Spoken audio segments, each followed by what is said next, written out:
Scarcity is such an interesting teacher. Mm, Like when you think about anything that we can connect with in the physical is basically just a teacher. So guilt is a teacher, scarcity is a teacher, power is a teacher, all of these things, it's the earth school. We're just here to learn. And so, yeah, like that one is like, what can you really learn from scarcity? And I think what you learn is like in a very Taurus kind of way, like what do you truly need to survive versus what is a nice to have luxury? hmm And like get super clear on the difference between those two, because when you really boil it down, your survival needs are about this big. And most of us have a discretionary spending budget that's like this big. Yeah. And so it's like, if that's where you are, then there will never be enough money because the discretionary spending budget just gets bigger and bigger and bigger, and you just never have enough money. You could have $500,000 in the bank and be living $1 million lifestyle. Yeah. And like you're still poor at that point. Like That point. it's Yeah. all relative. It's Exactly. like, what do you really need?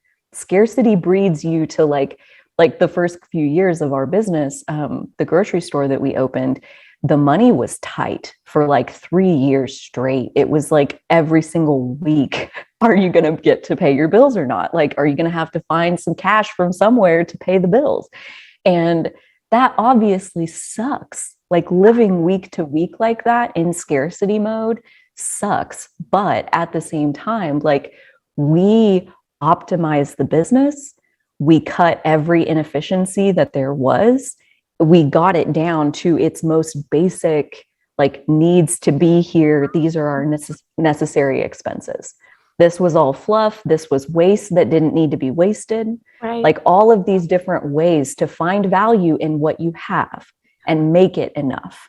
That's a perspective thing. So like when you don't have enough money, you have to make it be enough, which means you're going to let go of this expense. You're going to let go of this. You're going to downsize your labor. You're going to not order as many groceries. You're going to make it be enough.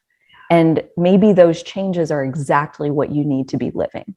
Exactly. Maybe giving up those things are only like those things are only standing in the way of like the path that you really wanted to live. So instead of like losing the things, you run out of money. So you can't have those things Exactly. anymore. Like that's what's got to go. And maybe Yep. that's exactly what needs to go if that's the boat that you're sitting in. Exactly. Yeah. You have to trust that, like, because this whole, I mean, he's very clear about how busting loose from the money game doesn't mean like you just have unlimited dollars now forever and your bank account's huge and you're so wealthy and oh my God, wow, you won. It's like busting loose from the money game is not about winning the money game, for one, but it's mostly just about trust that you will have everything that you need, like in the moment that you need it. So yes, that's a really good point of like, if you are finding you don't have enough for like the things you're trying to do, really think about the things you're trying to do. And if that's aligned with your highest, that's what you're really trying to do, is align with your highest self, Right. with your expanded self, and get on the same page about like, because I mean, yeah, like if you're going about your day, you wake up, you wait to see what gets popped into your hologram and you respond to it. Yeah. Like maybe you're spending way more than you need to be. And like you are trying to acquire or achieve things that aren't necessary for you. You know, there's no guarantee that like in this book, yeah, it's not like he's guaranteeing like, oh, well, you're going to be able to just go on all the trips, stay in all the nice places and do all the fancy things. And it's like, if that's genuinely like, if you wake up one day and you feel so inspired and motivated to go do that, then like, absolutely, that was meant for you to happen and the money will be there for you to do it. But if it's not, think about it. Like, how can I adjust the way I'm living? Maybe this is not in my highest alignment. You know, sometimes it's very easy, especially living in the material world, to think like there are these material things that I need to survive. But maybe you're being challenged to like really question that belief, you know?